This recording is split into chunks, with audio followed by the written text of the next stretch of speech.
Toshkent shahar Chilonzor tumani Do'mbirobodda joylashgan mazkur obyektimizga Termo 65 romlardan o'rnatganmiz.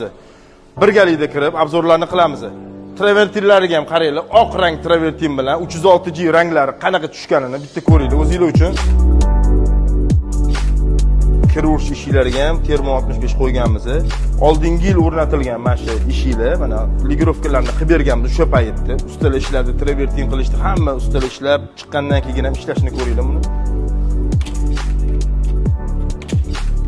Juda ham baquvvat, mustahkam eshik. Mana qo'l qismimizda turibmiz. Qo'l qismimizga kiruvchi eshik qo'yganmiz. Ikkita chetiga rom qo'yganmiz. Ikkalovi ham ishlaydi, ochilish uchun mo'ljallangan. Ikkalovi ham mana shunaqa ochiladi. Mana ko'ringlar. Bu yoq tarafdagi romini ham ochilish qo'yganmiz. Bemalol shamol aylanish uchun, skvoznak bo'lish uchun qilingan bu narsa. Endi zal qismimizga kiramiz. Zal qismimizga ham Termo 63 mahsulotlardan o'rnatganmiz. Dizaynlarini ham ko'rsatib beradi. Tegi 3 ga bo'lingan, tepasi teli oyna bo'lgan. Oshxona qismimizga ham Termo 65 o'rnatganmiz.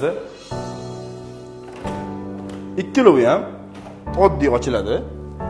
Masalan, yopganingizdan keyin bir yoq tarafini qish kunlarda atkidnoy qilib ishlatsangiz ham bo'ladi.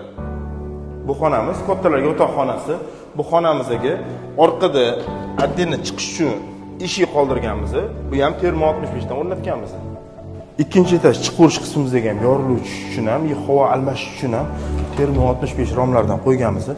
Buni ochib qo'ysanglar, ikkinchi etajda bemalol sirkulyatsiya shamol bo'lish uchun qo'yilgan bu narsalar. Bu eshigimizdan ichkariga ochganmiz. Nimaga desanglar, tashqarida balkon kichkinaligi hisobiga, tashqarida stol qo'yib o'tiramiz deyishgan uchun ichkariga ochganmiz. Joydan unumli foydalanish maqsadida ikkita chetiga ham rom o'rnatganmiz. Mana qaranglar. Eshikni yopib qo'yib, romni o'zini ishlatsang ham bo'laveradi bemalol. Bu obyektimizning mijozimizning dizaynlariga qarab qilib berganmiz. Ko'pchilik endi mana bu narsa nimaga past bo'lib qolgan deyishi mumkin. Buni ko'tarsak bo'lardi, faqat mana bu yerda qurilish jarayonida mana bu yerda pastlik bo'lgan. O'shani hisobiga mana bu yerdan tepaga ko'tara olmaymiz buni.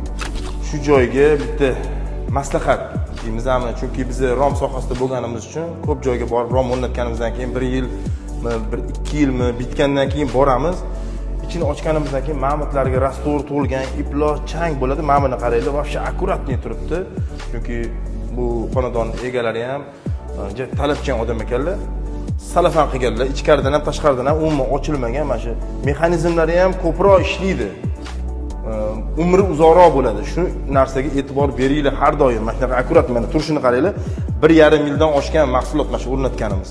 Imini rom o'rnatgandan keyin maslahatim tashqaridan ham ichkaridan ham salafan qilib qo'ysanglar zo'r bo'ladi. Imzo xodimlari sizga shunchaki standart yechim emas, alohida yondashuv beradi. Imzo, uyingiz uchun to'g'ri tanlov.